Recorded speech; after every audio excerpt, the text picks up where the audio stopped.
So now you're going to apply extended implicit function rule to ISLM model. And I hope you can see how easy it is to calculate it in comparison with linear model we've dealt before. Okay, but let's go step by step. IS curve. IS curve, just like a national income model that we've considered previously, is given by the following system of simultaneous equations. Y equals aggregated expenditures, so income equal aggregated expenditures. Our equilibrium condition, y equals t as a function of aggregated expenditures are consumption as a function of disposable income, investment as a function of interest rate, and exogenously given government spending.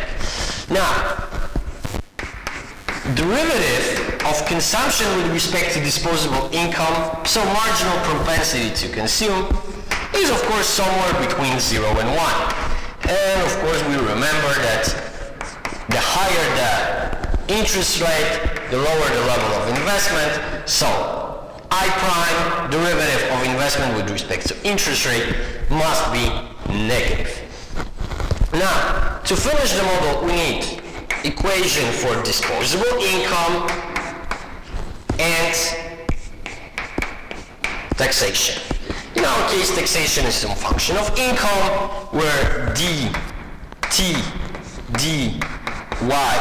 equals to t prime,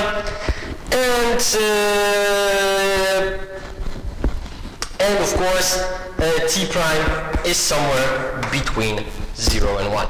Look, in our application we will need to calculate derivative of consumption with respect to income. How do we do it? Look, we do it using the chain rule, because when income changes,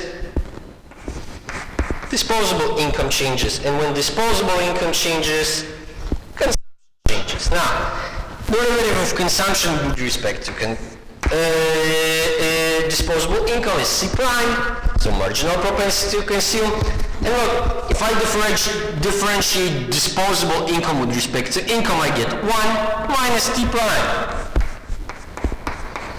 And again, we can be sure that this is somewhere between 0 and 1. Okay, so now let's find slope of IS. We do it exactly the same way as we did for the general, for the linear model. So first, we condense the model using equilibrium condition.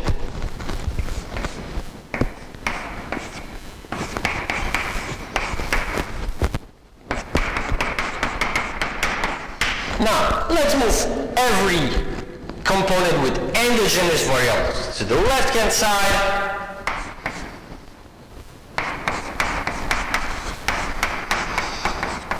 And every exogenous component let's leave on the right-hand side. And look, now we need to calculate differential with respect to income and interest rate. So, out of this, we get dy.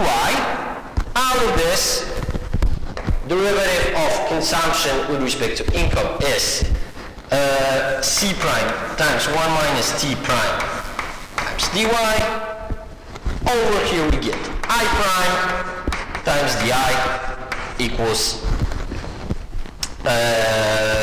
0. Of course, because differential of a constant in this case is 0. Okay, so what we get now we can organize everything here. Let me move this to the other hand side of the equation and take the common component dy. We've got negative I prime di equals to negative 1 minus C prime 1 minus T prime dy.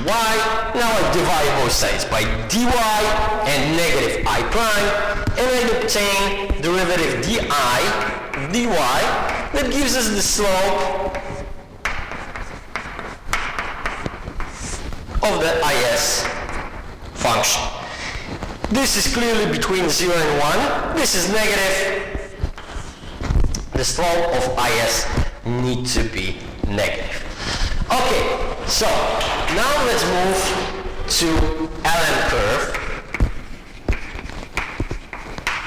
Now, the only new thing we're going to have here is that money demand will be given in general form. So, L denotes money demand, from liquidity, demand for liquidity.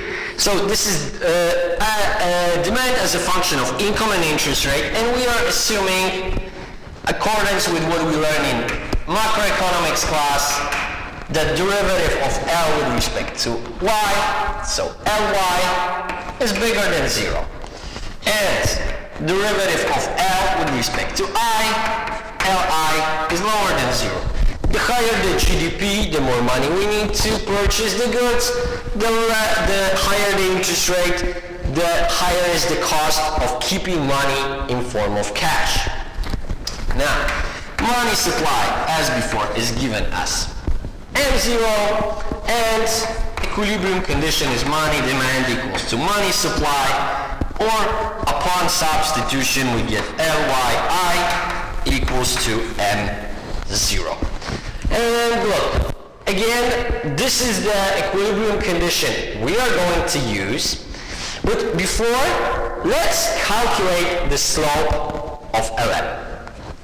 And look, we're gonna use the same trick as with IS. So we'll calculate differential with respect to income and interest rate. So we get that this is Ly dy plus Li di equals to 0.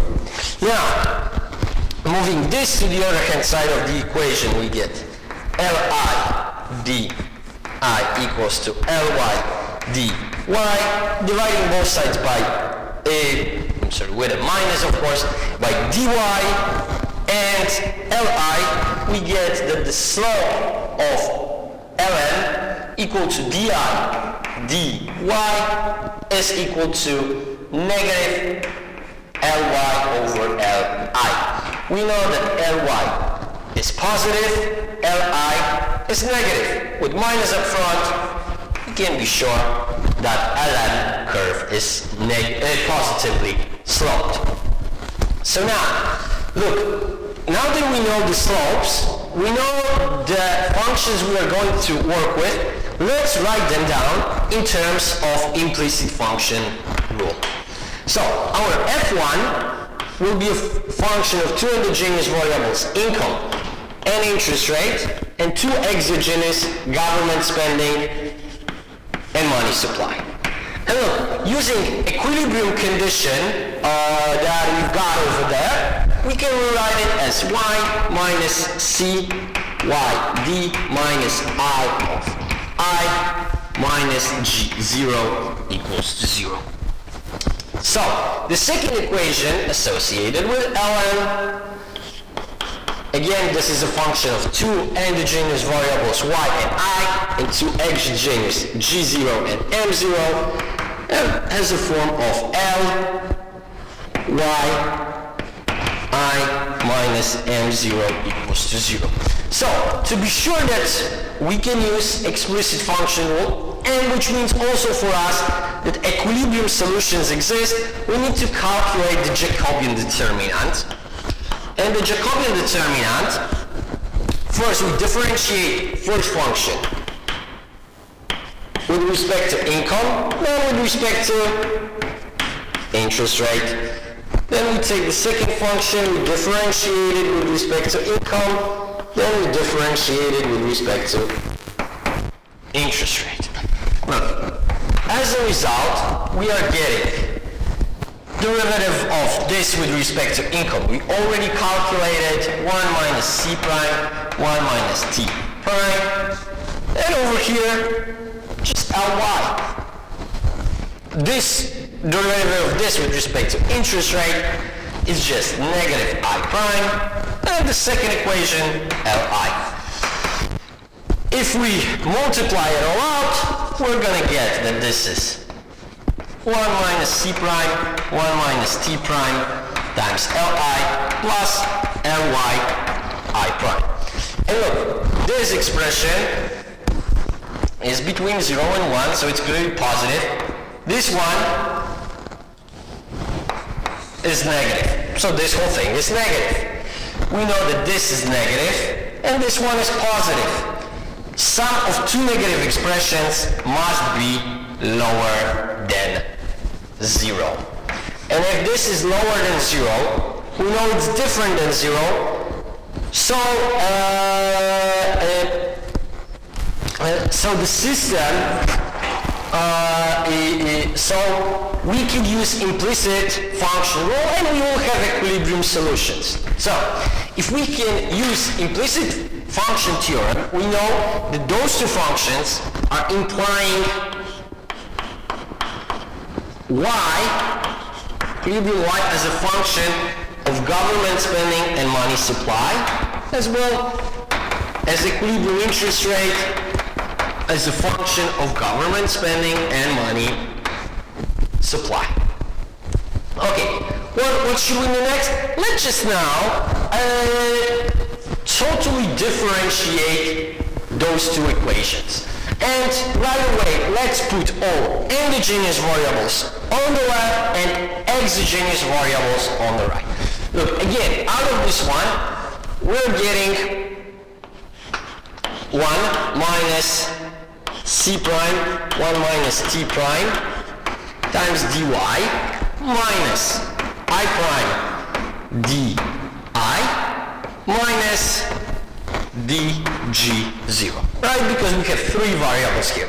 But look, let's put this negative dg0 on the other hand side, because here we would have like this, right? If we put it on the other hand side of the equation, we will have that this is equal to dg0.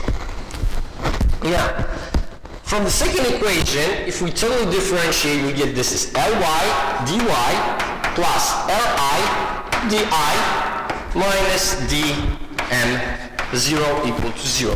And again, we can put dm0 on the other hand side of the equation, and this is what we get. Look, now this system can easily be put into matrix notation.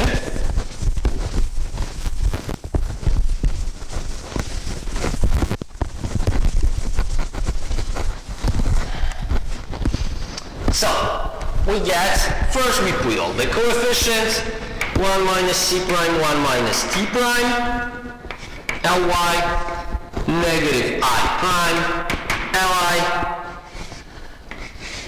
here we have dy with asterisk, so equilibrium level of GDP, the equilibrium level of interest rate equals to dg0, dm0. And now look, let's just say that now we want to examine the impact of fiscal expansion. So, we're going to assume that the level of government expenditure increases while money supply remains at the same level. Okay, and look, what is happening over here now? If dm0 is equal to 0, we can replace this by 0.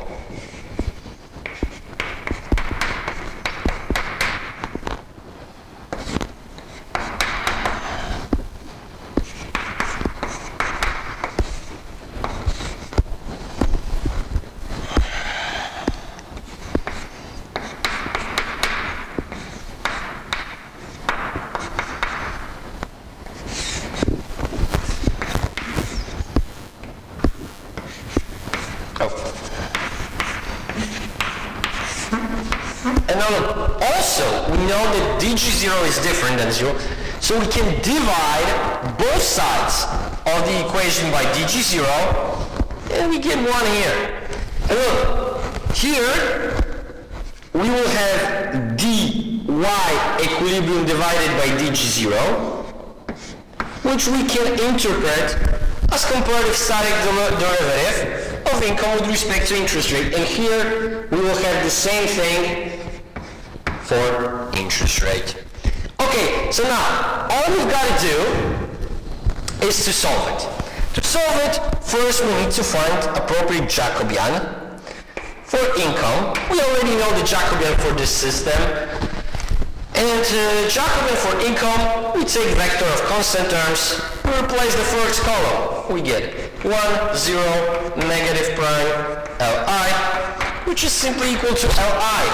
So we get out of it that comparative static of equilibrium income with respect to government spending, which is equal to Jy over J is equal to Li over 1 minus T prime, 1 minus T prime, Li plus Lyi prime. But of course we prefer to this in a different form, so we divide the numerator and the denominator by Li, and we have that this is equal to 1 minus C prime, 1 minus T prime, plus Ly over Li I prime. And look, here we see that, of course, this is between 0 and 1. Well, 1 is definitely positive. Now, this is negative, this is negative, this is positive. Two minuses, we have positive expression, positive. We clearly see that this expression is positive. But please remember that this expression over here, just as it was in the case of linear model, measures crowding out effect, the extent of crowding out effect.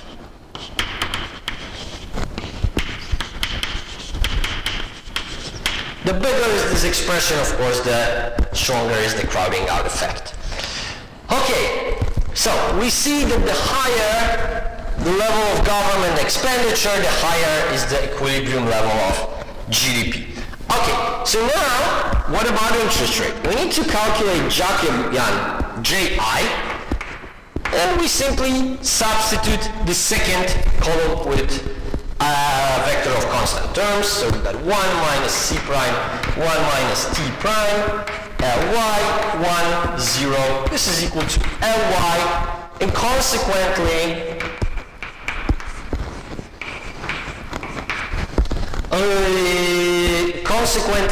comparative static derivative of equilibrium interest rate with respect to government spending is equal to negative Ly, of course, over the Jacobian, and we remember that the Jacobian is negative. This is positive. Minus and minus cancel each other, and we see the interest rate is going up. Okay, let's now show this on the graph. And look, from this we get that even though we do not know the specific form of IS, LM, consumption function, money demand, we just know their properties in terms of when they go up, when they go down, we can say that for sure within these assumptions, increase in government spending will be associated. So, if government spending is increasing, of course, IS shifts to the right, and we see that this is associated with higher equilibrium level of income and interest rate. Okay, now let's do exactly the same thing, but for monetary policy. So what will change over here? Well, first, fiscal policy needs to be changed to monetary policy. If we analyze the impact of monetary policy, now we will be assuming the level of government spending remains constant, and now level of money supply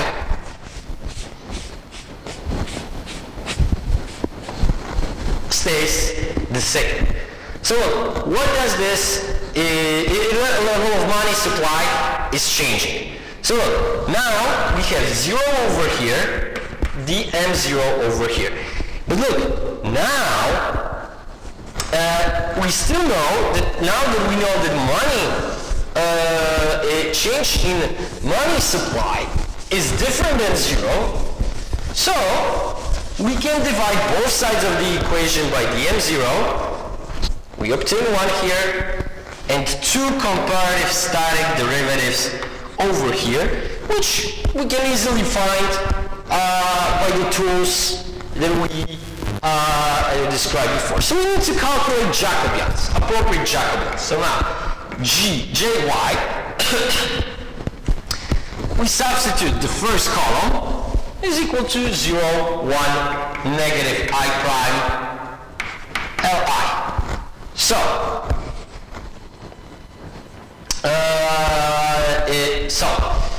we get out of this that a derivative, that comparative static derivative of income, equilibrium level of income, with respect to government spending, is equal to I prime over the Jacobian.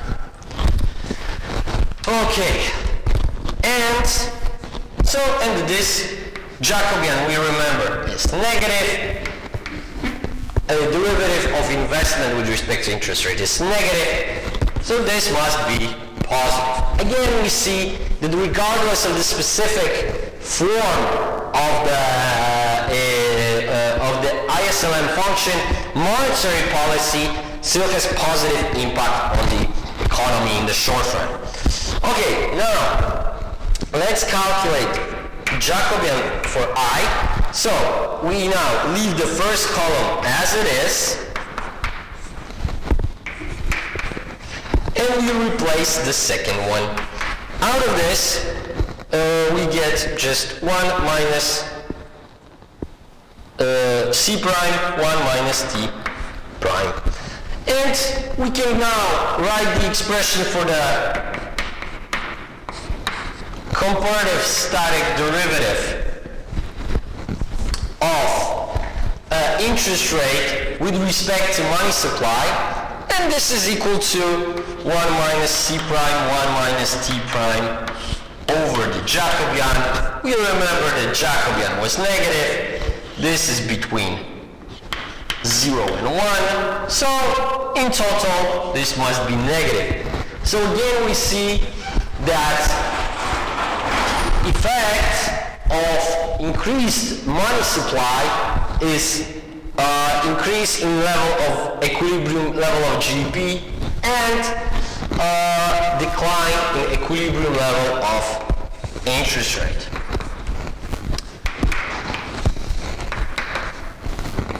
So how will we see this in the graph? Again, so regardless of the specific functional forms of LM and IS, we see that monetary expansion, where LM curve shifts to the right, will be associated with higher level of equilibrium level of GDP and lower level of interest rate. And look, I hope you can see how easy it is to calculate all the comparative static derivatives once we use implicit function rule instead of using linear function. Although we could apply this to linear function and we could obtain all of these results just as easily. And look how more general our results are, because we are no longer confined to the linear models. Okay, look, at home, please calculate those partial derivatives again, but use the full expressions for Jacobians and make sure that all the signs are the way we've ascertained them here. Look, please know how to do it, because next week we are going to use implicit function rule in order to calculate comparative static derivatives in ISLN BP model. And look, before we haven't done it for exchange rate because it was too much calculations. Now, even though the functions are more general, we will be able to do it because with implicit function rule it becomes very, very easy. Okay, thank you for your attention.